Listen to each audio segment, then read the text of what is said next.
I was 11 when Dad got transferred and we ended up in the quiet corner of Santa Fe. It wasn't bad, just extremely hush-hush. It was a Halloween night and I was out with my friends Mateo and Asher, hitting porch after porch until our pillowcases were dragging. By 9, the little kids had cleared out. The streets were quiet as we ducked into the park to sort through our haul before heading home. "Bro, the one with the full-size Snickers is king." Mateo grinned, already halfway through his second. "He ain't king until we hit every house," I said, nodding toward the one across the park. It sat alone without any jack-o'-lanterns or cobwebs, just dark windows and a porch that looked like it hadn't seen a visitor in years. Asher shuddered. "Ugh, Fred lives there. Nobody goes there." "Why not?" "You don't know?" Mateo leaned in, lowering his voice like he was about to spill state secrets. "Fred's wife vanished a year back. Most folks think he buried her." "What? Why?" "Susie was stunning and sweet, but way out of Fred's league. He knew that, and it ate at him. Always accused her of messing around with the mailman. Then one night, he did something horrible to her, and nobody ever saw her again." "What did he do?" "Not sure. Town people say Fred went full crazy and took an axe to her. Split her clean in half. Neighbors saw blood smeared on the windows and called it in, but when they searched the place top to bottom, they couldn't find anything. Fred swore she ran off with some guy," Asher added. I laughed and shook my head. "That's bullshit. If the cops searched his house and found nothing, then nothing happened. It's just some made-up spook story." "I'm serious," Asher insisted. "Everyone knows Fred did it to her. Why do you think no one talks to him anymore?" "Okay, fine. If you really believe that story, let's go trick-or-treat at his house." Mateo looked nervous. I stood up and started walking toward Fred's house. "Come on, don't be babies." Up close, the house was worse. The paint was flaking off while the shutters dangled like broken limbs, and the smell was coming from somewhere that reminded me of the time a mouse died in our garage wall.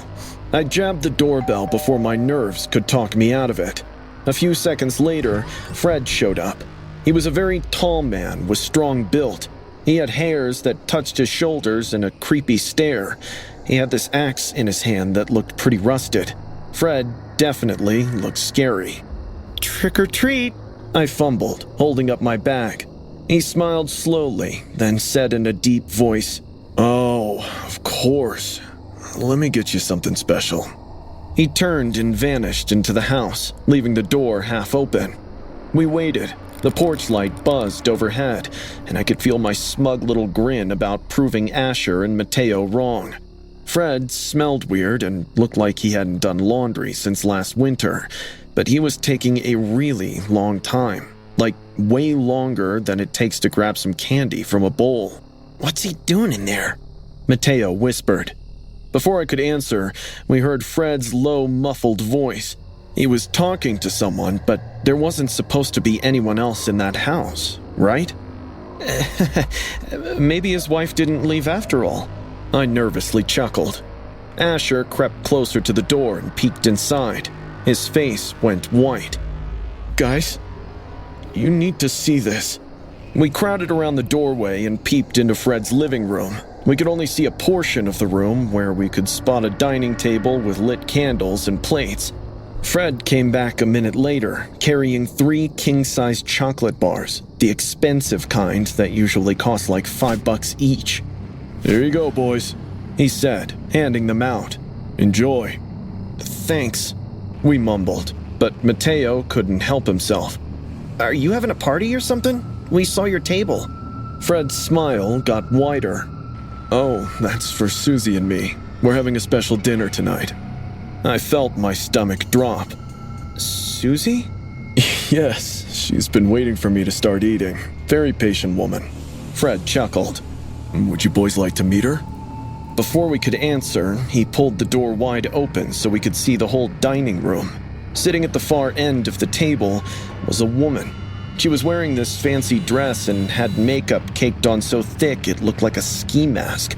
but instead of her eyes, there were just empty sockets filled with something dark and moving.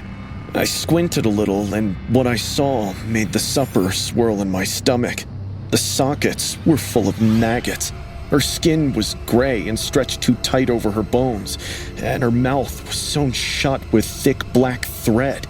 But the worst part was her smell. It was sweet and rotten, like fruit left out in the sun for weeks. "Isn't she beautiful?" Fred cooed. "Just as gorgeous as the day I married her. She never ages, never complains, never tries to leave me for other men."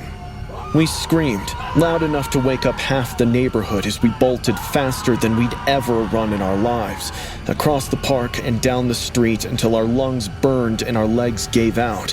When we were almost near my house, we stopped to breathe. Asher and Mateo were staring at me with horror. I couldn't believe what just happened either. We never told anyone what we saw. Who would believe us? And like Asher said, even if we called the cops, Fred would probably just hide the body somewhere else by the time they got there. Hell, he'd done it before. I threw away that chocolate bar without even opening it. My friends did the same. I promised Mom and Dad I'd take Patricia trick-or-treating while they handed out candy at home. My little sister was 5 and obsessed with fairies, so she donned this sparkly pink costume with wings that kept getting caught on everything, while I threw on this old pirate outfit from last year. The street was packed with kids and parents. Patricia was having the time of her life, running up to every door and doing this little curtsy before asking for candy. She was being adorable, and I was absolutely enjoying myself for once, instead of feeling too cool for this stuff.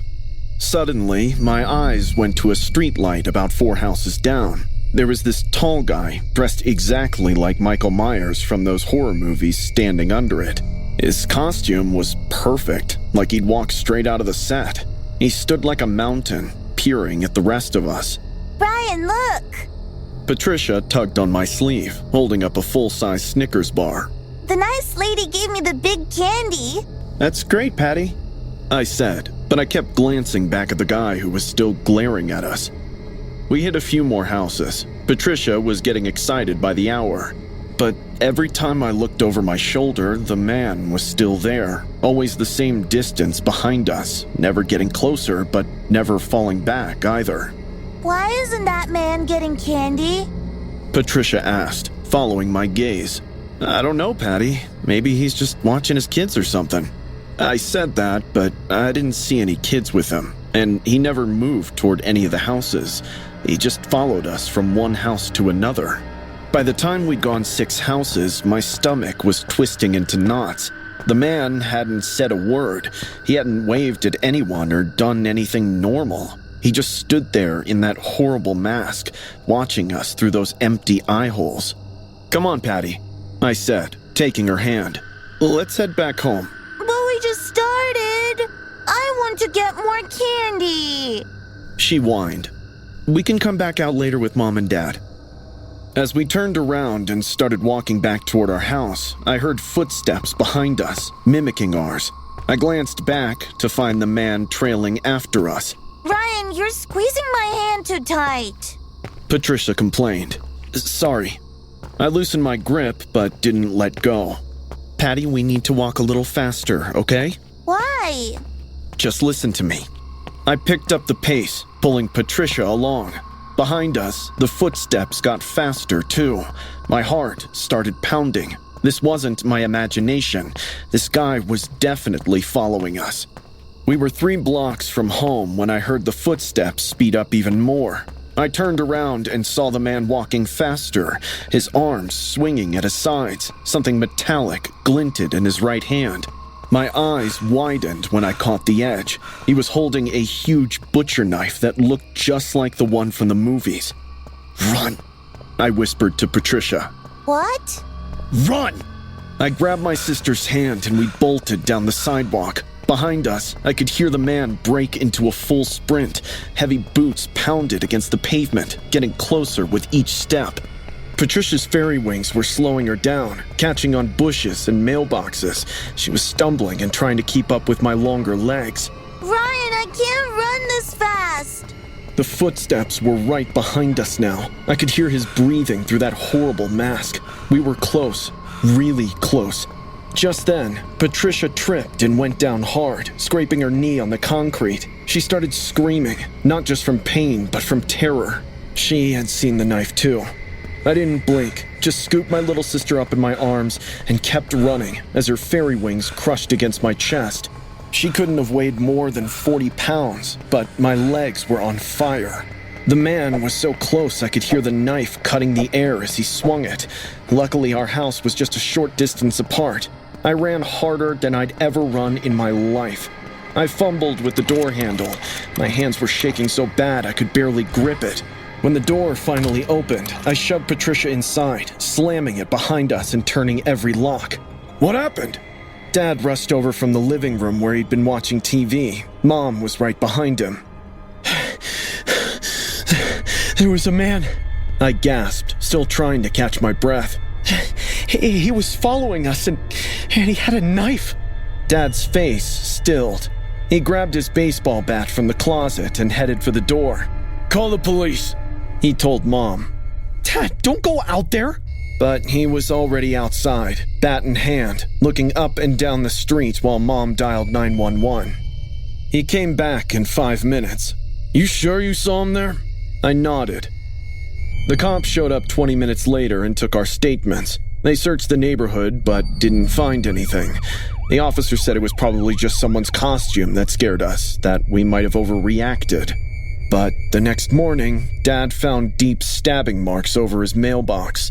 Those were fresh cuts that definitely weren't there before Halloween night. The police came back and took photos, but they never found who did it. Patricia had nightmares for weeks after that. She'd wake up screaming and sobbing. Mom had to sleep in her room until she felt safe again. I never told my parents about the part that scared me the most, how perfectly steady he was throughout, like he'd done this before. We moved to a different neighborhood the next year. Dad said it was for a job, but I knew the real reason. Every time we drove past our old house, those knife marks were still there on the mailbox, reminding everyone that monsters sometimes wear masks and walk among us on Halloween night. I was grounded on Halloween night because I had, forgotten to take out the trash for 3 weeks straight, which felt like the worst punishment in the world when you're 10 years old. No costume, no candy, or leaving this house, Tristan. Maybe next year you'll be more responsible. Mom warned. So, I sat by my window, listening to groups of kids laughing and running down our street. By 10, the house was quiet. Mom and Dad had gone to bed early, probably exhausted. That's when I made the stupidest decision of my life. I grabbed my vampire costume from the closet, found an old pillowcase, and snuck out through the back door. The street was mostly empty now, except for a few teenagers heading home, but some neighbors were still answering their doors. I actually managed to collect a decent amount of candy, feeling pretty proud of myself for pulling off the great escape. I was heading back home when I decided to take a shortcut through Willow Park. It was this old playground that the city kept meaning to update but never did. During the day, it was fine, but at night, it felt like a graveyard with rusted swings creaking in the wind and broken streetlights casting weird shadows. That's where I saw her. She was sitting on one of the swings, rocking slowly back and forth, donning an old wedding dress, but it was torn and dirty, like she'd been dragging it through mud. Her long black hair hung down over her face, and she was humming under her breath. I stopped walking, trying to make out the words. It sounded like a nursery rhyme intentionally sung off key.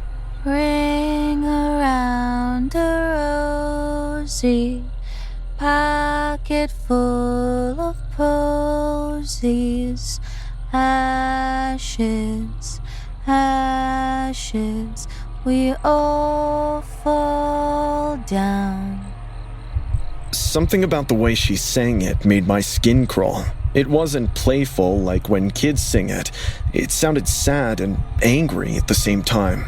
I should have turned around and found another way home. Every instinct I had was telling me to get out of there. But I was 10, stupid, and curious. I dragged my feet closer. Just then, the swing stopped moving. It halted like someone had grabbed the chains, defying every law of physics I'd later know. Slowly, the woman lifted her head and looked right at me. I'll never forget her face until my last breath. Her skin was pale and mottled, like meat that had been left out too long, but it was her eyes that made me want to scream. She smiled really big. Come here, little boy. Come play with Sarah. Sarah's been so lonely. I couldn't move. My legs felt like they were made of concrete. She started to stand up from the swing, and that's when I saw the rest of her. The wedding dress was stained crimson, and there was a rope burn around her neck like someone had tried to hang her. I said, come here. She hissed, agitated. The evident fury bounced across the playground and smacked right through my bones. That broke whatever spell had frozen me in place. I sprinted faster than I'd ever run in my entire life, hearing her giggles right by my ears. The pillowcase was long forgotten. I made it home in record time, slipping back through the rear door and up to my room without waking my parents. My heart was hammering so hard I thought it might explode. I changed out of my costume and got into bed, pulling the covers over my head. Maybe I'd imagined the whole thing. Maybe it was just some hobo who'd wandered into the park and my 10-year-old brain had turned her into a monster. But the singing, I heard the singing crystal clear, and I was hearing it again. Ring around a rosy pocket full of posies. I peeked over my blanket and nearly wet myself. She was there, pressed against the window, staring at me with those horrible eyes. Her face was squished against the glass. Her black hair was spread out like spider legs. Ashes, ashes, we all fall down. She sang, grinning, looking me straight in the eye. I tried to scream for my parents, but no sound would come out. I could only lie there, trembling like a leaf, while she hummed that rhyme over and over again. Each time her fingernails scraped against the glass, I'd flinch, whimper, and sob. This went on for hours. Every time I thought she left, I'd hear that scratchy voice again. Ring around the rosy. The worst part was that my bedroom was on the second floor. There was no tree outside my window or anything else that could remotely explain a climb, but she was right there, lurking and giggling. Exhaustion might have taken over somewhere, because the next thing I knew, sunlight was streaming through my window, and my alarm was going off. For a few seconds, I thought it had all been a nightmare, the worst nightmare of my life, but still a dream. Then I saw it. Stuck in the corner of my window frame was a piece of dirty white fabric.